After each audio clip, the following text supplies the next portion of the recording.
Welcome to Psychology Today. This is a show about bicycling in general, but specifically about bicycle safety. And I want to thank you for joining us.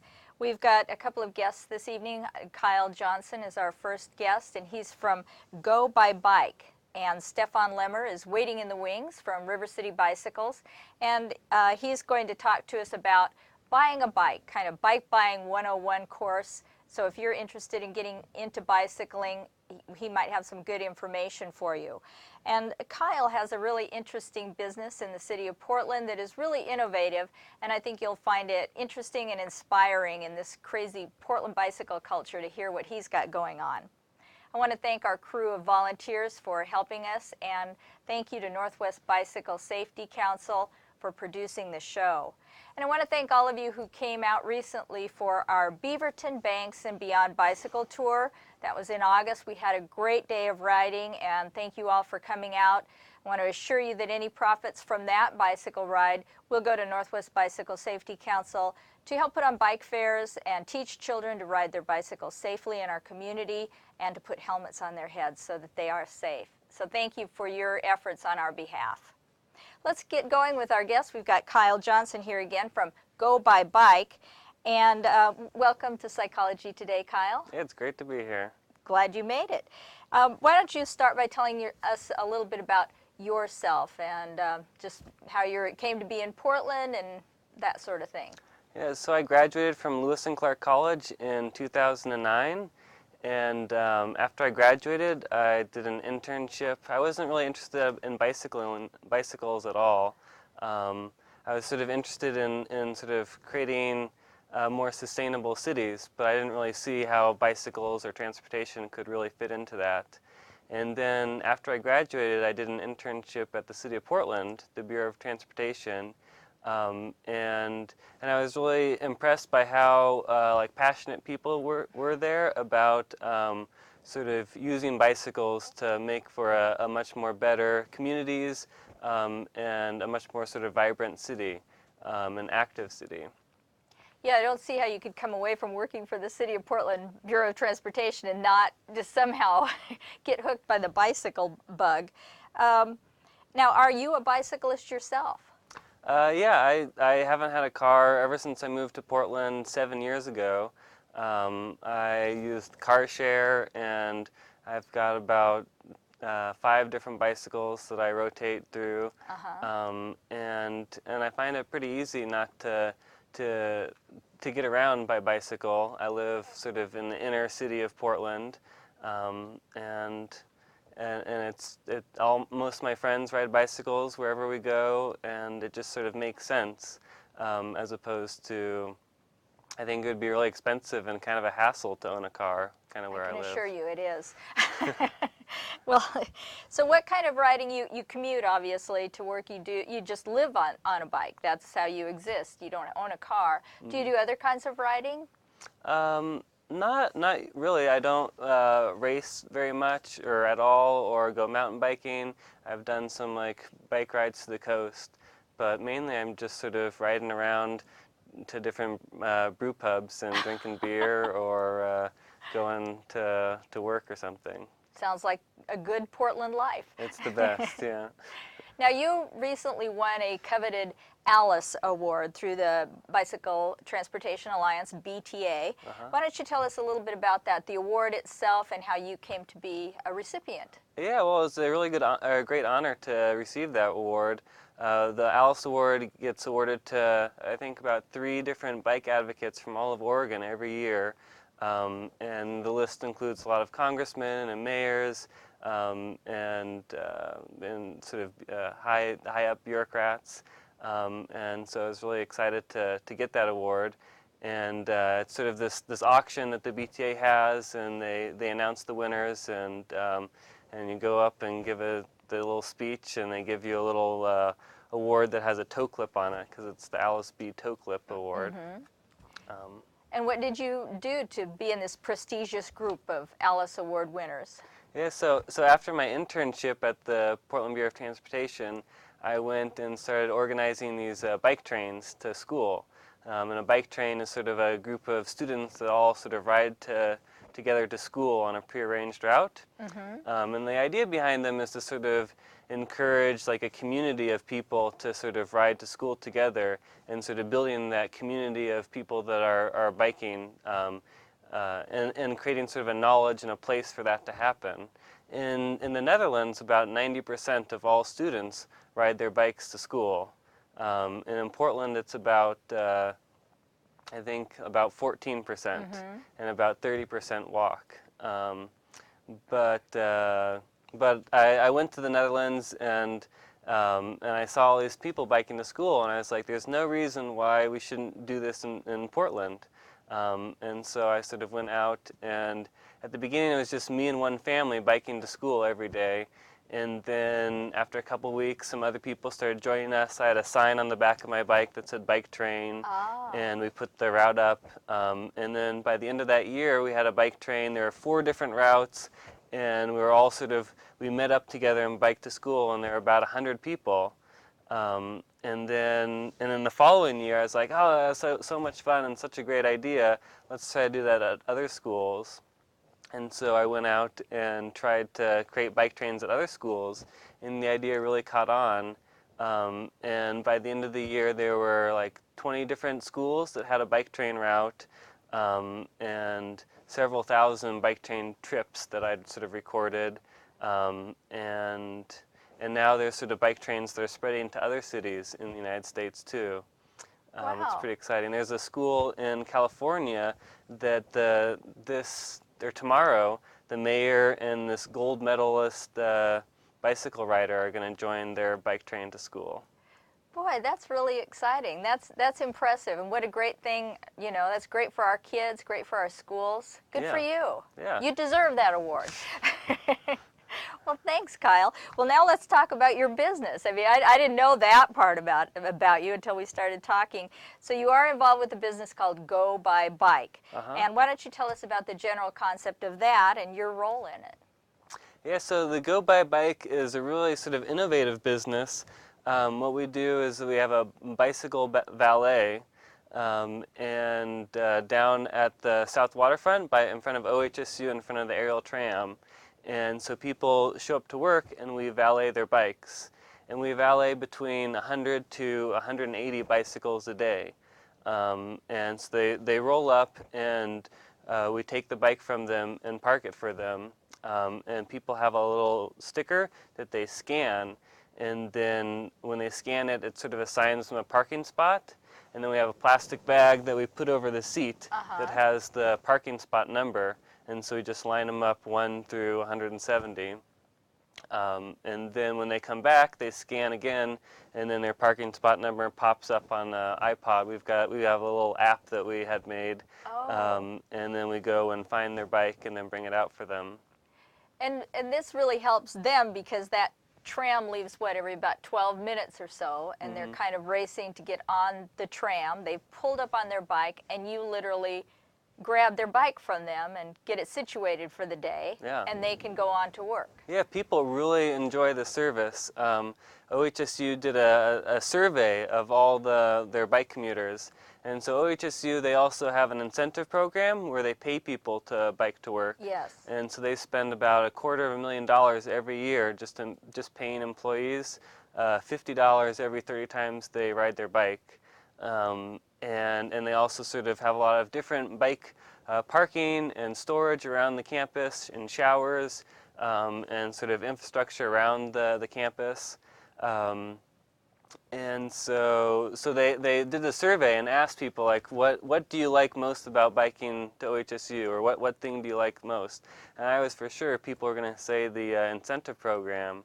But by a 4-to-1 margin, people like the bike valet. Oh, cool. And I think it's not just sort of a convenience thing, but also I think there's something really cool about sort of ending your bike trip and with a human interaction as opposed to just locking it up. Yeah. And also you can leave your lights and your bags, your helmet on the bike, and you just don't have to worry about it being stolen or anything.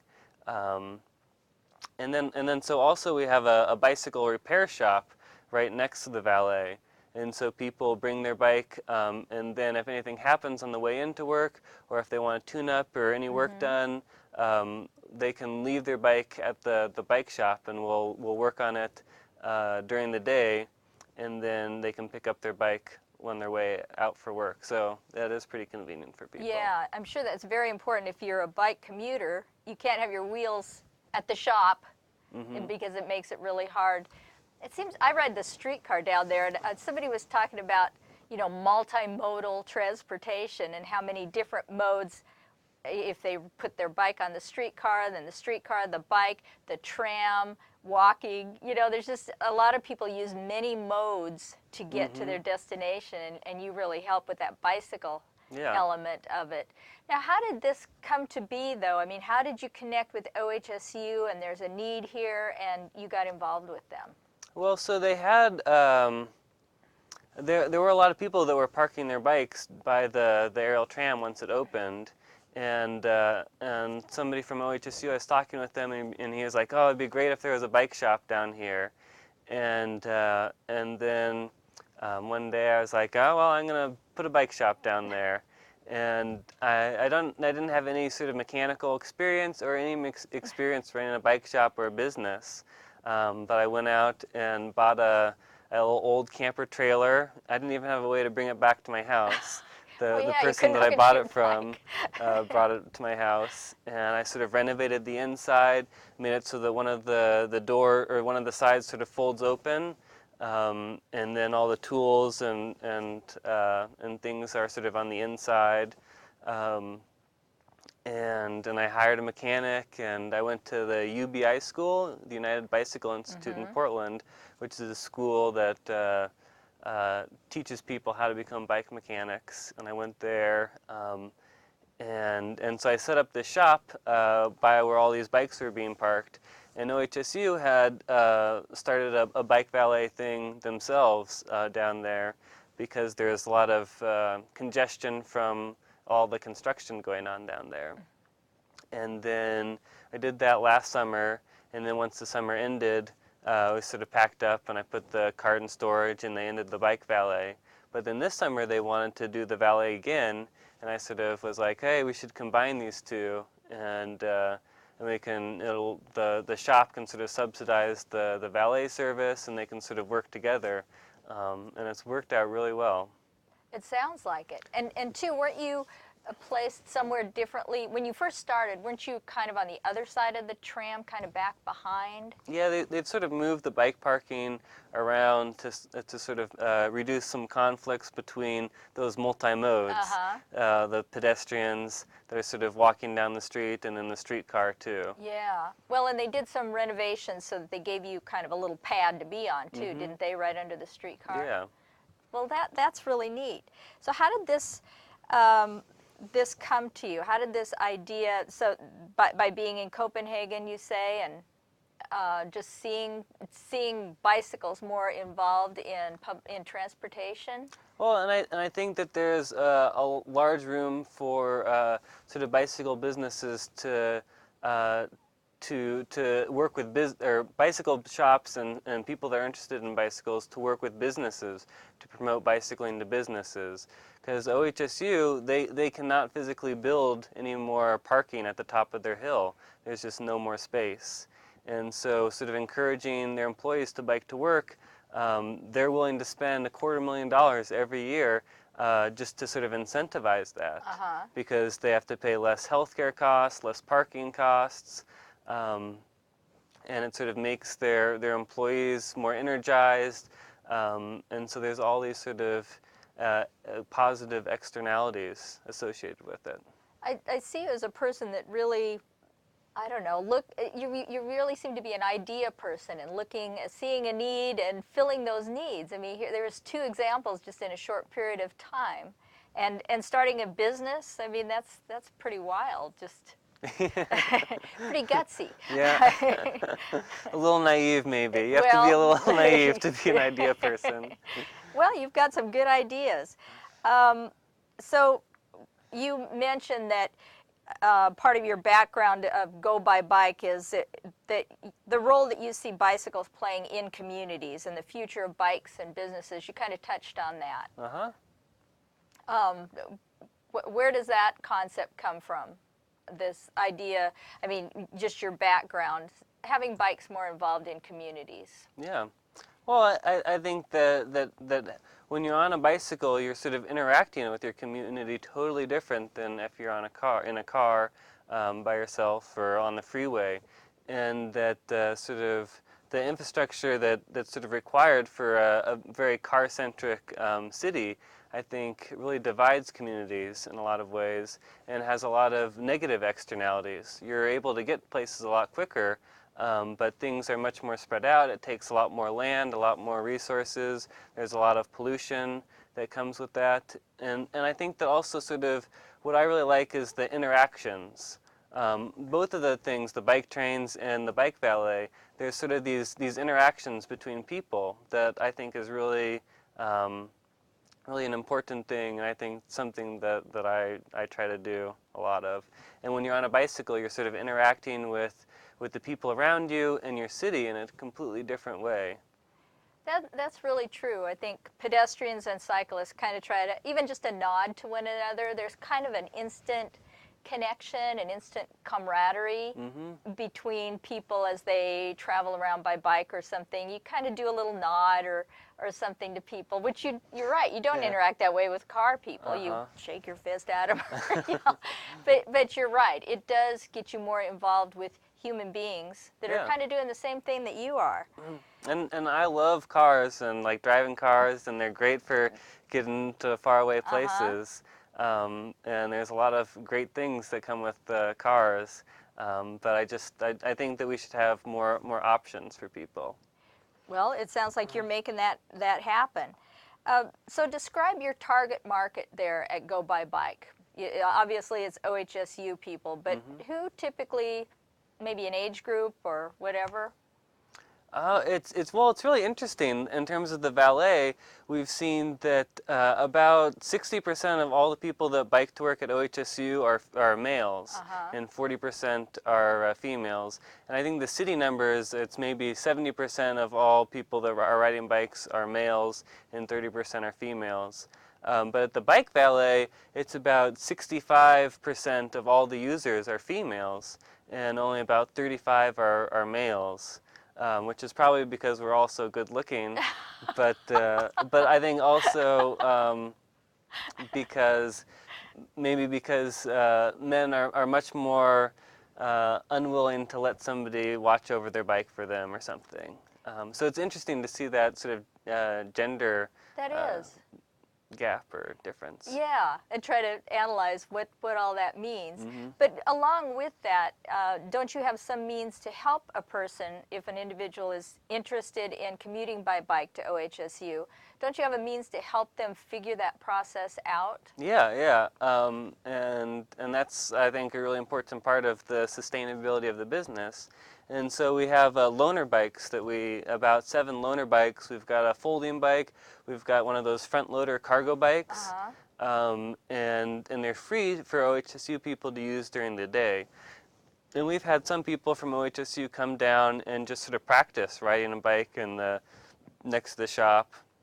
And we also have a week-long program where if somebody's interested in trying out riding a bike, they can use one of our bikes, which are really nice bikes with a lock and helmet and lights for free for a whole week to sort of try out riding a bike to school or to work.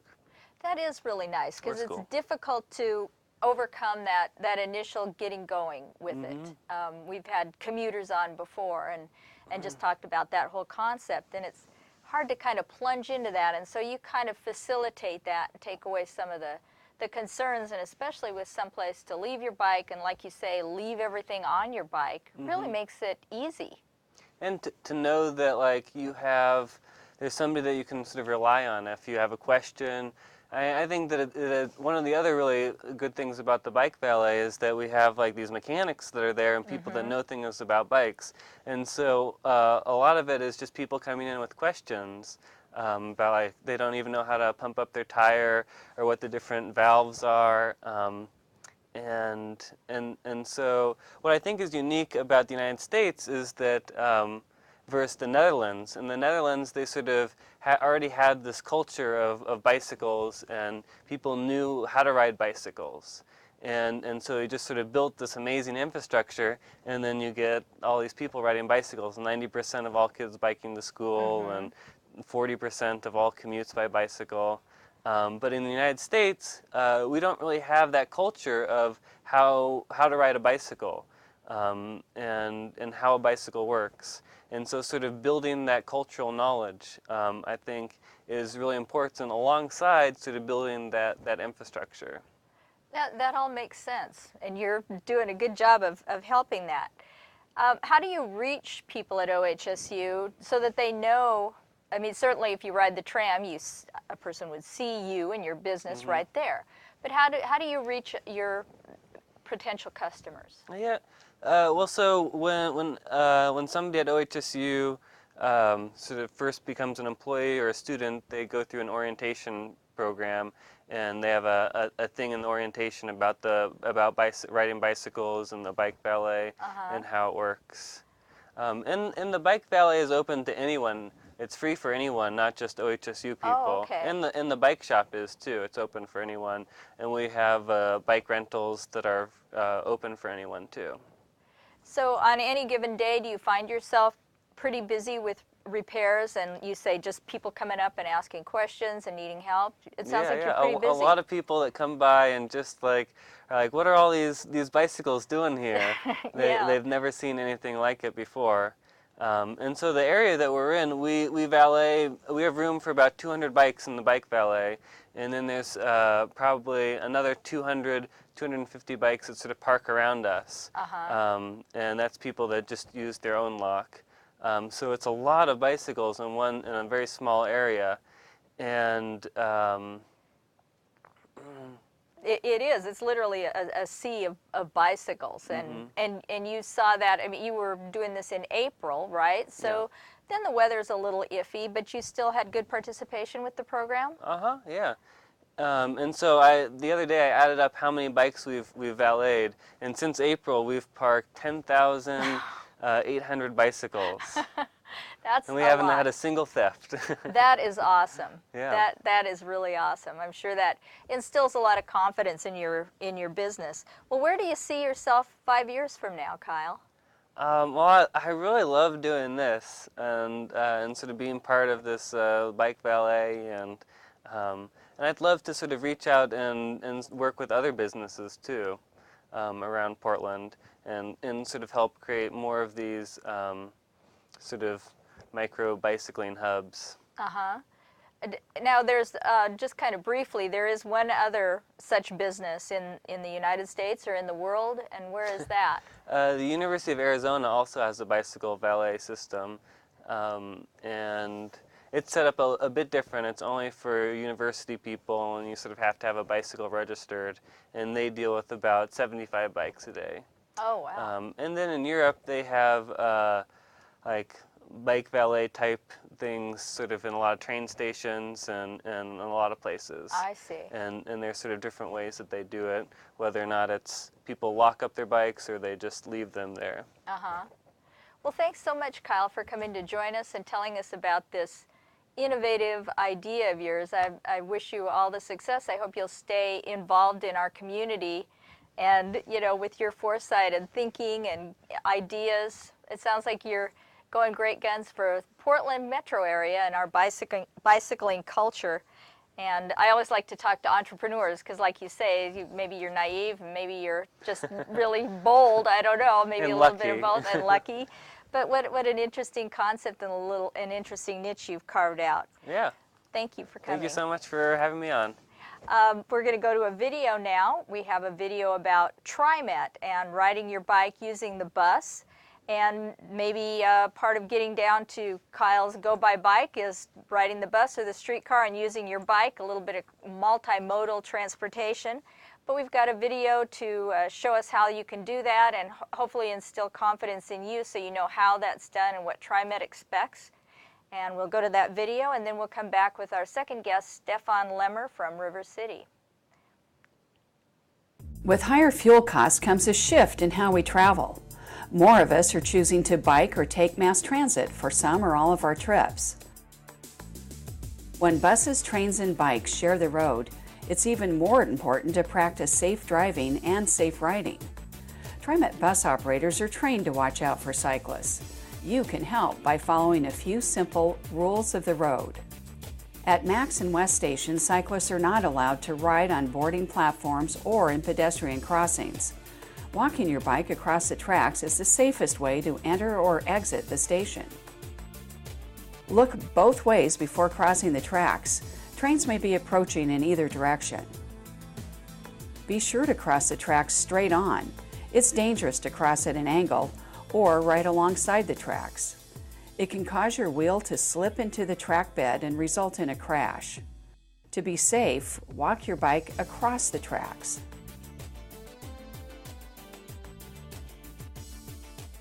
Visibility is important when you're riding around buses. Always use a front white light and a rear red light at night, at dusk, and at dawn. And remember, buses have blind spots. If you can't see the operator in the mirror, the operator can't see you. Be predictable. Use hand signals when merging, turning, or changing lanes. This helps bus operators make good decisions around you, such as when to pull out from a stop, when to pass you, and when to make a turn. Ride in a straight line and avoid weaving between parked cars or between the sidewalk and the street. Take the middle of the traffic lane if it is narrow, so drivers behind you will know to move to the left lane to pass. The safest place to be around buses is in front of them. Most important, obey signals and signs. Don't ride against traffic or in areas marked bus only. These streets are closed to bikes and other vehicles. Walk your bike on the sidewalk if you need to. Buses and bikes share the right side of the road and often have to weave across each other's paths as buses serve stops. Buses aren't permitted to cross bike lanes to get into a bus stop until the bike lane is clear. If you approach a bus serving a stop, pass on the left. When you see a stop bus with the right blinker or the flashers activated, that means passengers are getting on and off, and you should pass on the left. When a bus is flashing its yield sign, don't pass. Instead, allow the bus back into the center of the lane. You should even stop if necessary. Yield signs allow buses to get back into traffic after they leave stops so they can stay on schedule. If you have a bad experience with a bus or a train, please let us know by calling 503-238-RIDE or email customerservice@trimet.org. Be sure to note the bus line, location, and the time of day. Working together, we can all share the road safely. Your help goes a long way. To learn more, visit trimet.org/bikes. Thinking about bringing your bike on the bus? It's easy. Here's what you need to know. If you have a compact folding bike, you're welcome to bring it on board. Otherwise, you'll need to load your bike onto the rack on the front of the bus. Most standard size bikes, and even some recumbents, will fit in the racks. Bike racks can fill up quickly during the morning and afternoon rush hour, so be prepared to wait for another bus if there's no space. To be safe, make sure the bus stops completely and get the driver's attention before loading your bike. First, squeeze the handle on the top of the rack and pull the rack forward to lower it. There are slots for 2 bikes. If the rack is empty, just lift your bike and place the wheels in one of the slots.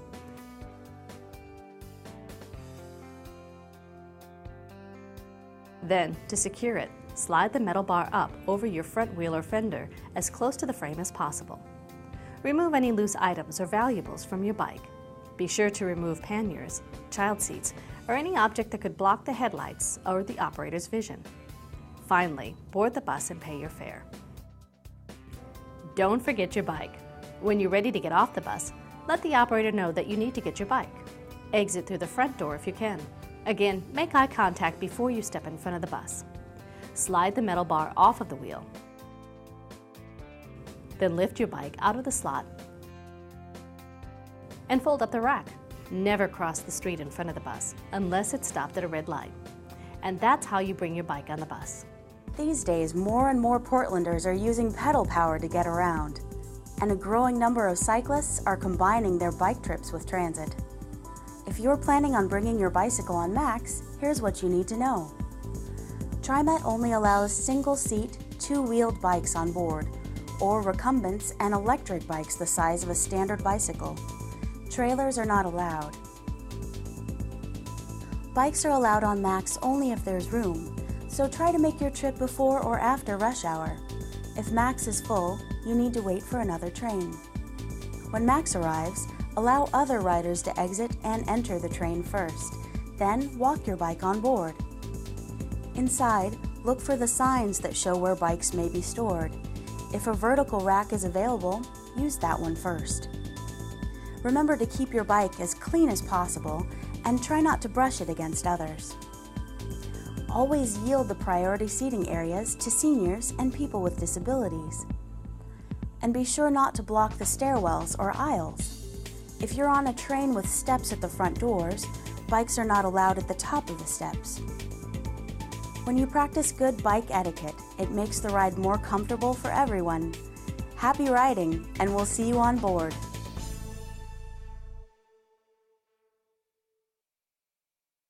Well, that was very interesting and certainly safety-oriented to help us learn how to share the road with buses, which is pretty important, and use the Max and the streetcars. So we certainly want to thank TriMet for sharing their very sophisticated video with us, and Steve Kerman edited that for our purposes, and I hope that you got some benefit from watching that video.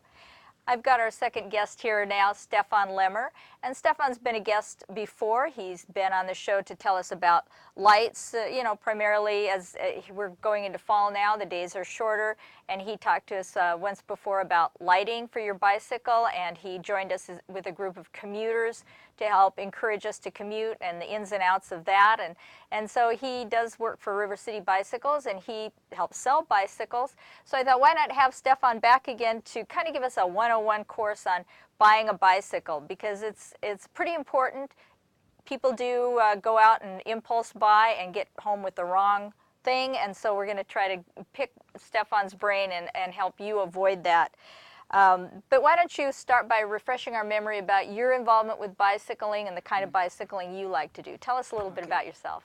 Yeah, I ride bike for the last 30 years. I'm from Germany, and like Kyle said before, over there everybody's riding, and I'm big in touring. I rode from Alaska to Mexico and west to the East Coast in Canada, a ton of touring in Europe, and I moved over in 2001, and since 2002 I work at River City Bicycles, and yeah, that's just what I like to do.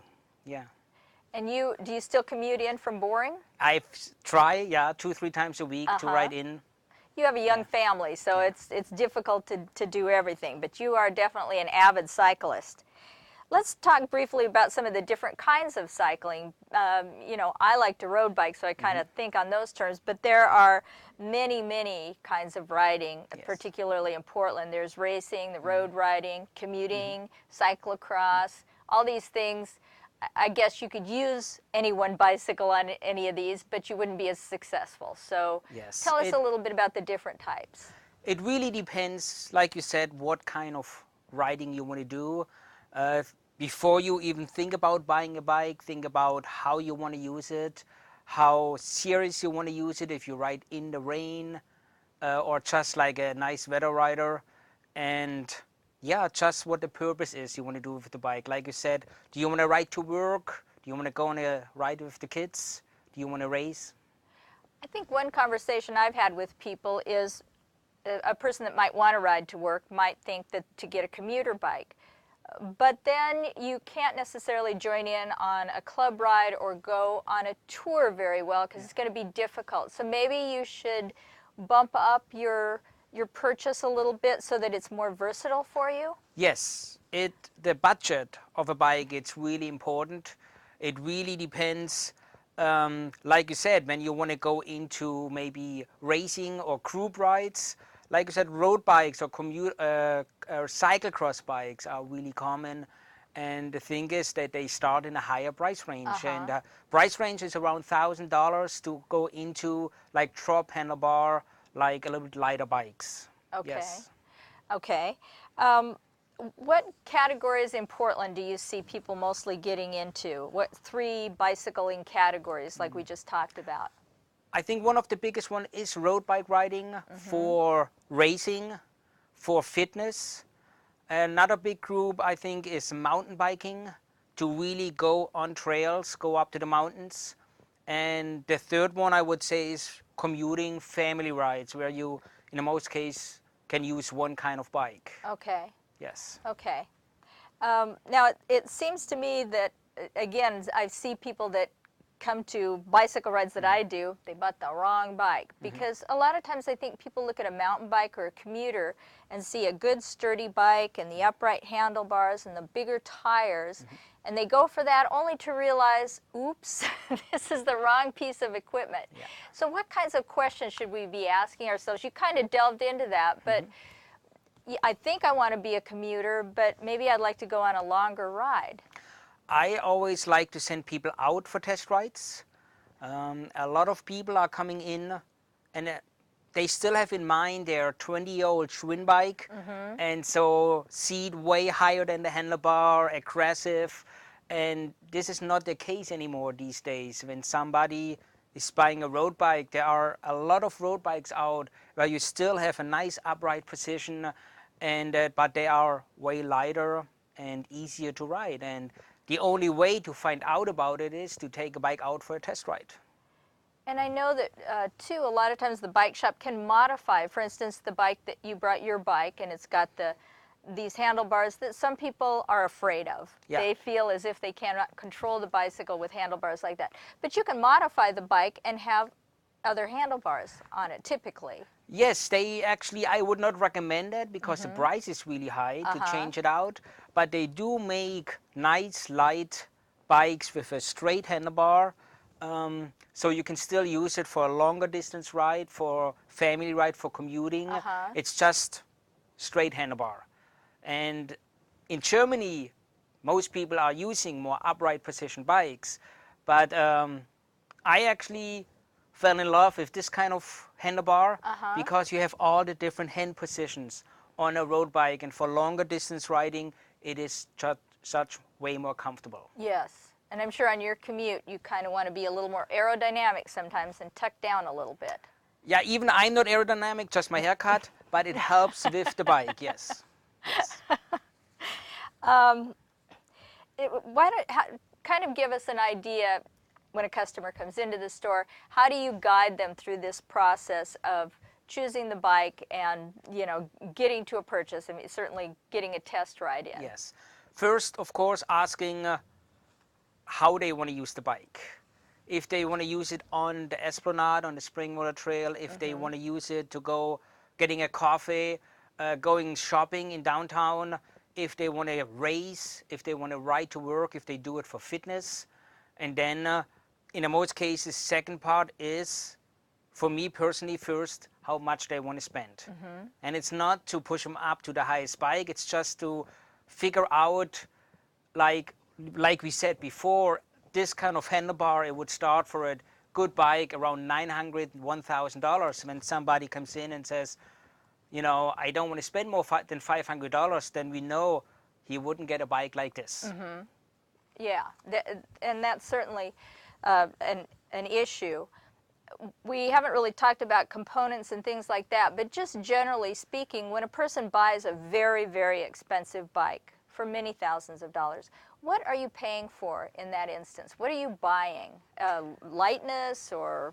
Yeah, lightness, quality of the bike, especially quality of the components, which just means how it shifts, how you change the gears, the service you get in a bike store.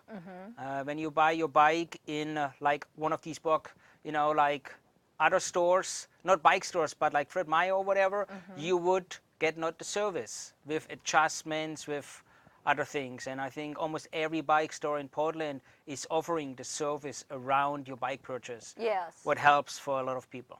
And truly, a bicycle, a new bicycle, is not unlike a car in that you're encouraged to bring the bike in, to have things fine-tuned, cables stretched, things like that. Yes.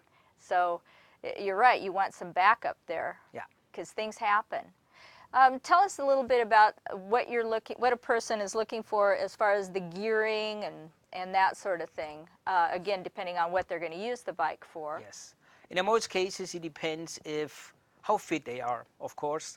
When somebody lives up on Mount Tabor and he is not really into biking, he would like a bike with definitely better climbing gear.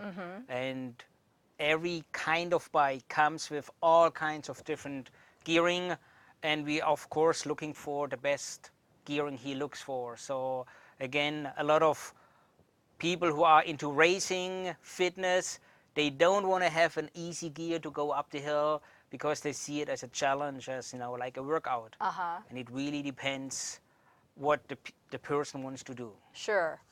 Now, can you explain to me what is a fixed gear bike and what is a single speed bike? Okay, in the single speed, the fixed gear is you cannot pedal backwards and you cannot back like a freewheel. You can also not. When the rear wheel turns, the crank arm turns. And so the only way to brake in most cases is to pedal backwards, like a coaster brake. And that is really big actually here in town. Yes. I think we sell a lot of these bikes. And I would not use it. I think it's hard on your knees, but yes, a lot of people here in town like that, yes. And who are these lot of people? Typically, how would you Young. identify that market? I would definitely say young people. Then I think on single speed is they are light. There is not as much maintenance because there are no gears to adjust. And yeah, and in most cases they don't come with wheels you can take off really easy. So leave them in downtown in a store. It's really easy to lock it on the top tube and you're done. So that's what a lot of people like about it. And Portland being, well, there's hills, but it's a pretty good town for that. Yeah. Unlike San Francisco or Seattle or something, you can pretty much get around if you're fit. I know people toured on single speed across the country, so it is a workout. Yes, that is a workout. Now, what about bike fitting? I know that your store offers that, and it's big. Tell us what a bike fit is and why you would recommend it. I would recommend a fit because for me it makes a huge difference how you sit on the bike. And we do have a lot of customers coming in and saying, I have a great bike at home, but it is too small, it is too big. And quite often, through little adjustments, we can make it more comfortable, actually. And just the right seat height, the right position for your knees, the right arm length makes a huge difference how comfortable it is.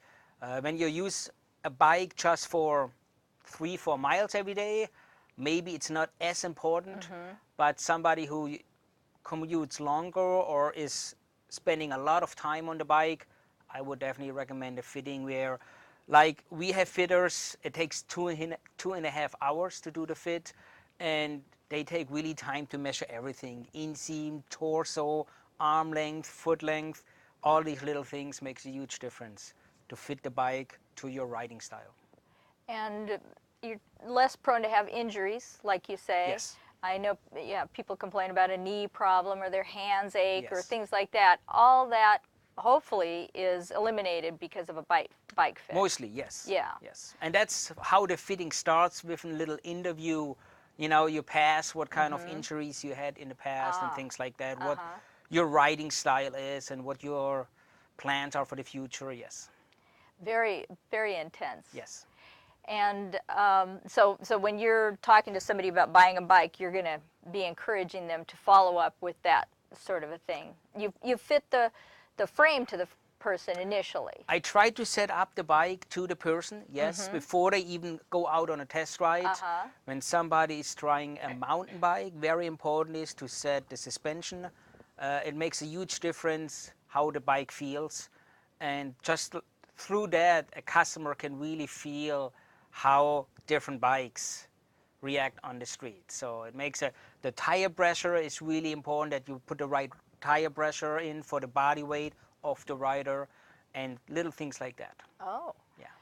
Let's talk a little bit about the frame and a person's height. And I mean, there's so many different kinds of bikes anymore, but a bike like yours, if it was on the ground, should I be able to straddle the top tube then for safety? On a bike like this, we're looking that you still have clearance.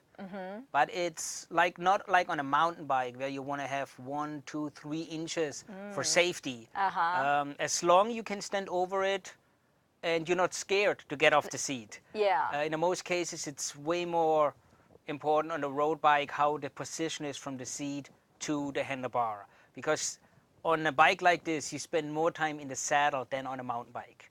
Yeah. On a mountain bike, you're standing, you're getting off, you walk, things like that. On a bike like this, you actually, You're on it for exactly. hours sometimes. Yes. Just sitting there. Yes. Yeah. So it's key.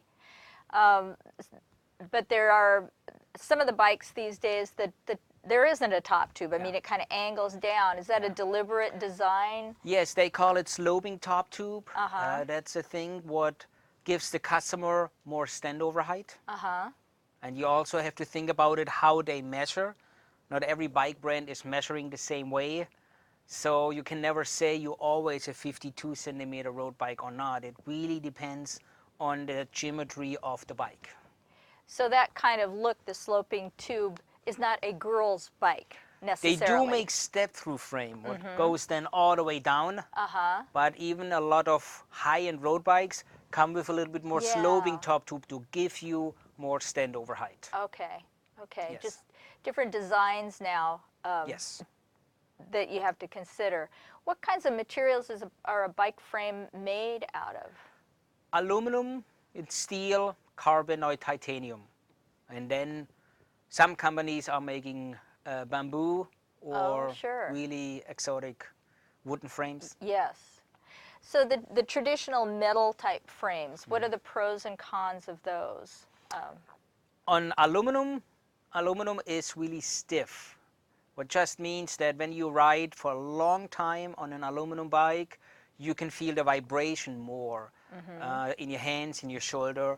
And that's the reason why a lot of companies putting carbon forks in the front, what actually stops vibration. When you go into steel in the most cases is heavier, but also more flexible. So it's a more comfortable ride for touring, riding around town. A lot of people choose steel. When you go into carbon is higher in price, but it's also lighter in the most cases, and it takes the vibration all the way. So on a long ride, 3-4 hours or longer, it is more relaxed on your hands and on your shoulder. Now, some of the aluminum bikes, as you mentioned, might have a carbon fork to help with that vibration. Might they also have other carbon, like a seat post? Some bikes come with carbon seat post, carbon handlebar, carbon stems, and then some really high-end come with carbon cranksets. Oh boy. And somebody who really just look for lightness, even carbon seats, yes. I didn't know that. Yeah. Now, speaking of seats, let's talk about seats, because, boy, that is really critical if you're going to be on the bike for any time at all. Like you say, if you're just biking 3 miles, maybe it doesn't matter at all. But if you're on that bike for a road ride, it's critical. Yes. How do you sell a person a seat, and can you bring seats back? Yes. I cannot talk for every bike store, but at River City, you have 30 days to try out a seat, as long as it's in a new condition. First thing is, don't judge the seat just from feeling with your fingers. It's really important what kind of bike you use, where you will have your sit bones on the seat. On a road bike where you lean forward, your sit bones will be more in the front. Yeah. When you go to road bike saddles, they will be longer a little bit because you're going more in the down position. On mountain bikes, your sit bones will be a little bit more in the back. On hybrid bikes, they will sit really up because you're sitting upright. So it really depends what kind of bike you're using, and then it depends how much cushion you want on the seat. Yeah. You can talk to 10 people, so you get 10 different answers. You really do. It really depends. Yeah. Now, and the seat comes into the bike fitting too, because the way the seat might slope down or up. I know some people, you're almost sliding off the seat, so there's something wrong there. Yeah. So there's a lot to that. And there's seats for men and seats for women. Yes. And again, just the anatomy. I think so, yes. In most cases, women's seats are wider here a little bit and a little bit shorter in length. And in most cases, a little bit more cushioned towards the front, yes. But like you say, those are just guidelines. Yes. We're all different and what works for you. So you're saying that the beauty of it, though, is that we can get one, it's not working for us. If we're keeping it in good shape, we can bring it back and try something else. Exactly. That's really good to know. And some of those commuter bikes, I think, have huge, I mean, I've seen huge saddles. Yes. What would that be for? Really straight for riding on the esplanade, riding for, I would say, maybe half an hour. Quite often, too soft is not as good as people think. But again, it also depends if you wear a bike short with even a padding in, or jeans or shorts. But these saddles are also really heavy. And again, you will not find many of this kind of saddle on a road bike or lighter bike. And it's just not gonna work out. No. But you're right. I mean, you think big, soft. Yes. That's what I want. Yes. But not necessarily. No. How about the pedals? A lot of us use clipless pedals. What kinds of pedals are there out there, and how do you figure out what you're going to do? Yes, the clipless pedals there are a lot of different pedals on the market. There are pedals for mountain bikes, where the shoe is also comfortable to walk around, makes it more comfortable for commuting, going to the bar, riding around, mountain biking. And there are pedals out for straight road biking. What the cleat where you clip into the pedal is a way bigger one. It's 4 or 5 times as big, which just means you are better connected to the pedal and it's easier, more efficient to ride. So by more efficient, not only are you pushing on the pedal, but because you're connected, you can also pull up. Yes. And that increases your speed. And yes. And when you're used to it, I always say you will not go back. And a lot of people are afraid to using it.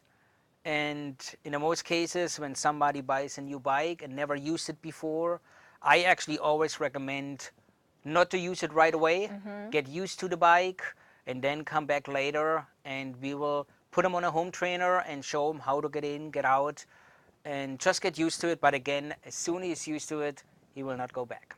I think that's excellent advice, that the new bike is probably enough newness and all the shifting of the gears and the positioning, and there's enough to worry about and come back for the pedals. But you're right, unless you've, now isn't the pedals, the fitting of that, don't they fit you to the pedals? Like if you walk a little bit pigeon-toed or maybe toed out, that's kind of the way you want your foot on the pedal as well? It depends your position on the bike, like what kind of bike, and also your position in your seat.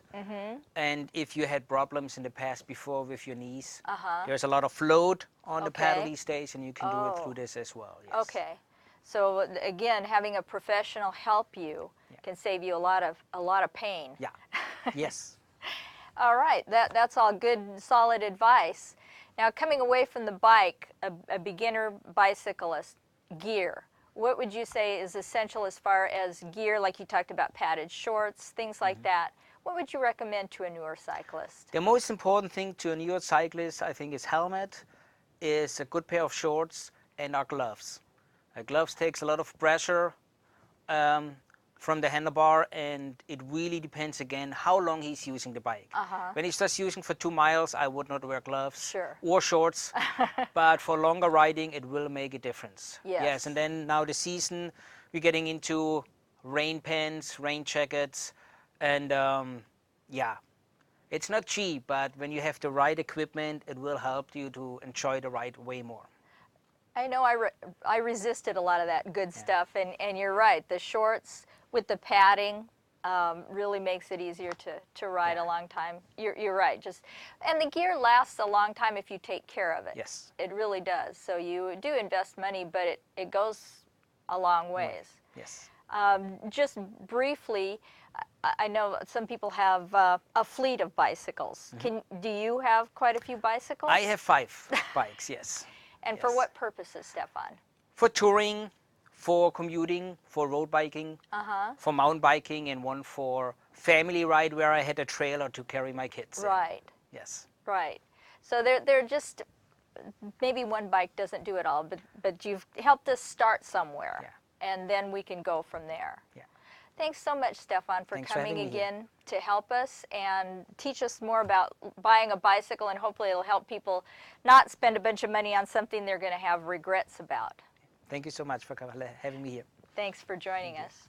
Well, I want to thank everyone again for joining us on Beaverton Banks and Beyond. We're already planning our 2013 ride for next year. We're going to do the same thing, and so I hope that you'll be thinking about that ride.